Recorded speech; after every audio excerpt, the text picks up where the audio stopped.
We continue from Indianapolis, site of the Scouting Combine. Joining us now, the three-time defending AFC champion, three-time Super Bowl winner, future walk-in-the-door, no debate, first ballot Hall of Famer, Chiefs head coach Andy Reid. Welcome back. Great to see you. I appreciate you guys for having me. We always appreciate your time. You the man. All right, first thing is, have you watched the Super Bowl back on film yet?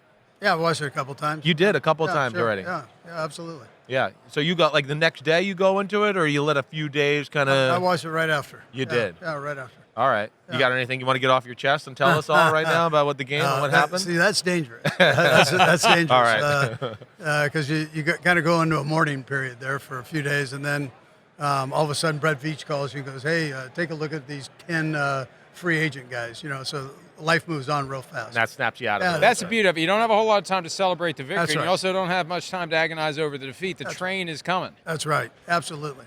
And the one thing I really appreciated was our guys standing up and going, "Hey, listen, I could have done better." If they're willing to do that, you have a chance, man. And so if they're all pointing fingers at each other, that's a problem. But our guys, and that's a strength in our locker room. Our guys all stood up, man.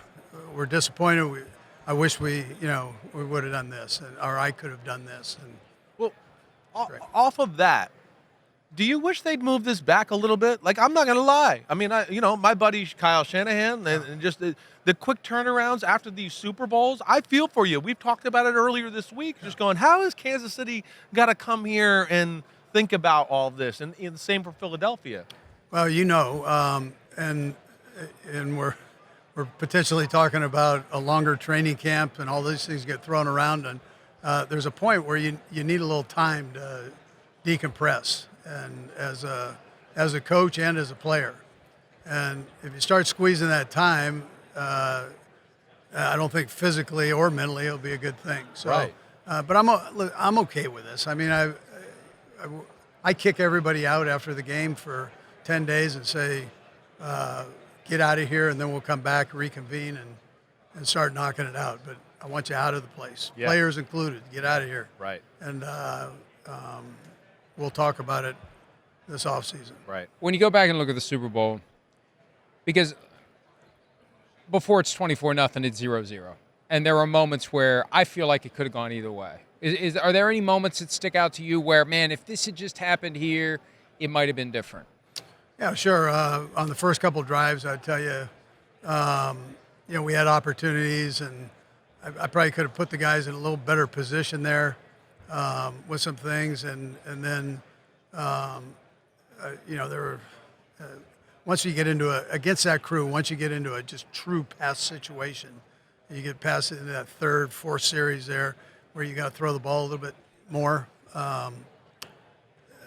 They're too talented up front. I mean, that's just how they are. They're tremendous pass rushers. So you against them, you've got to have some balance there, and you've got to be able to run the football a little bit. And I probably could have stuck with that longer, looking in the mirror. Right. But it got to that point where we were. There's a point where we had to throw it, and I think you're playing into their hands when you do that. Yeah, was there a point in the game where you knew, like, man, this ain't our day? Is it the Cooper DeJean intercept? No, right? I've been in those where I've been down 28-0 in games, and then you keep firing.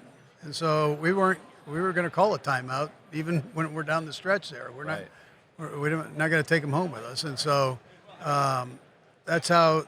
And we keep firing with Pat. I know anything's possible. I know, and, right?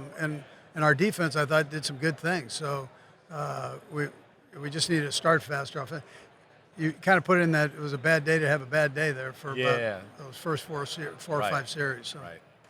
How have you seen Patrick handle it, react to it, and I assume he's even more determined than ever in the aftermath to make sure it doesn't happen again? Yeah, sure. No, you're right. Well, he's competitive. All these guys, these guys are so stinking competitive and wired that way, and so. I was able to spend time with him after the game, coming back, and then talk to him, the first week out, and he, he was down there for a couple days, but again, he clicks it in and goes, he's the ultimate with this of, hey, what do I need to do to get better? where can I improve? And from a coach's standpoint, you love that. And that's kind of, as a coach, that's how you should be thinking yourself. You should be thinking about yourself the same way. And these guys are the best in the business of what they do, right? Best in the business of what they do. And all they really want is one more thing to make them even greater than they already are. And so as a coach, that's your job. Dig in, find out your deficiencies, and then find out what you think you can help them with, and then go get it. And don't sweep it under the carpet. Right. He's not that kind of guy. Yeah. I mean, do you want to tell us what you told him, or you want to? No, I'm gonna keep that. You're gonna keep that. You've been telling me some good secrets the last few years. One of the keys there is you talk to the guy, but don't talk to the public. I hear that. You know, all right. So when you get back with the team, and you talked about it already, the team, and I've been at your practices. You got great guys. You got great culture in your locker room. But do you have to have a process here in the spring to prop them up again, or rebuild, the mental aspect to go, hey, yeah, we lost the Super Bowl, but damn, don't forget that we're damn good? Yeah, so I talked to him after the game, and then the day after as a team, and then I had personal interviews with all of them. So it was they know how I go.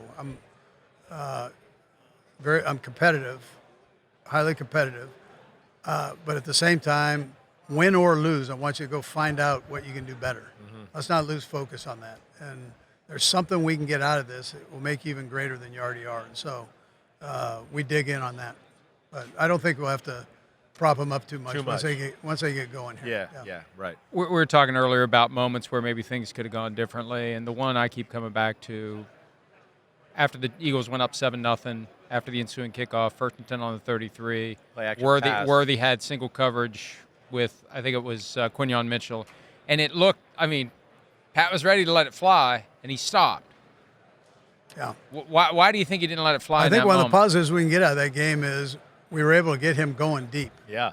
And that trust, it's a matter of a couple feet, just putting it out there and him to be able to go get it. And so we had worked so much on the short intermediate game, the crossing, all these things that he hadn't done, that I probably didn't put him in a position to do that enough.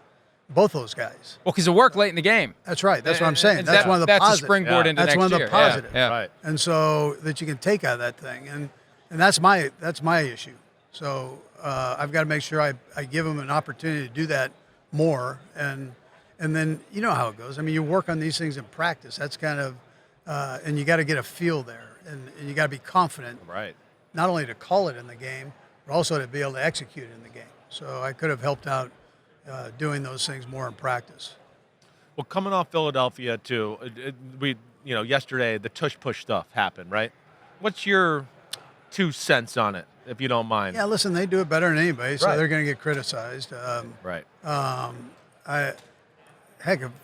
If we could do it and do it effectively, I'd probably do it too. Yeah, So, that's what I said. I was like, what are they going to stop telling Mahomes to throw a sidearm because he's better at everybody? Yeah. But Sean McDermott said yesterday, Bill's head coach, that it's a safety issue potentially, and Chris Jones got banged up with it a little bit. Do you have concern about the safety of the play? That's the other half of that. I was saying that during my press conference here, is that that's how I feel. Yeah. But these committees take care of all the injury stuff. Mm-hmm. And so you hear Jason Kelsey coming out, and he said it when he was playing, he said it when he's been retired here, and I got a lot of trust in that kid. Yeah. And he's tougher than shoe leather. So he's out there going, this is a great play, but it kills me. As a center, I was getting destroyed. Okay, what part was destroyed?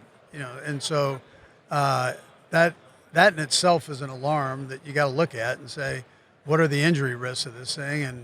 And then for whatever has happened on the defensive side, maybe there have been injuries there. I don't know all of that, but I know it's an effective play. Right. For sure, their success rate is crazy. So. What about your tight end? When do you think you'll hear from him in that whole situation, Travis Kelce? So, Chris, I told him, get away. Just don't think about all that. Just relax, man. Chill down, and then we got time for that. So, okay, all right. And one more. But when is it? Do you have it? Because it's a deadline-driven business. I know it's out there that there's a deadline. No, he and I talk all the time, so I'll figure it out from there. Yeah. You gave us a good Taylor Swift story last year that went viral about the Pop-Tarts. You got anything else? You making anything else? Yeah, you know what? No, I don't. But she's a good girl, man. She handles that whole thing the right way. I mean, Yes, she does. that's a tough deal. It's ridiculous, Yeah, actually. but Bothers me. she does a great job with handling it. Kels, I think, does a great job of handling it. She's part of the team, and like the other girlfriends and wives, they're part of it, and that's all. That's all part of the process there. I should say so. Well, Coach, you're a busy man today. We got to let you run. We appreciate you making time for us as always. Congratulations on the continued success and all the best in your pursuit of the next one. And I've been saying this all the time. You keep doing it. Bill Belichick, Don Shula, you're going to be number one all time in every category of wins, and we wish you all the best if that's what you're hoping to do. How about those? Yeah, Chiefs. Chiefs. Yeah, you like that. Yeah, you like Andy Reid. Hi, it's Mike Florio. Thanks for watching PFT on YouTube. Hit subscribe for the latest news and analysis from Pro Football Talk.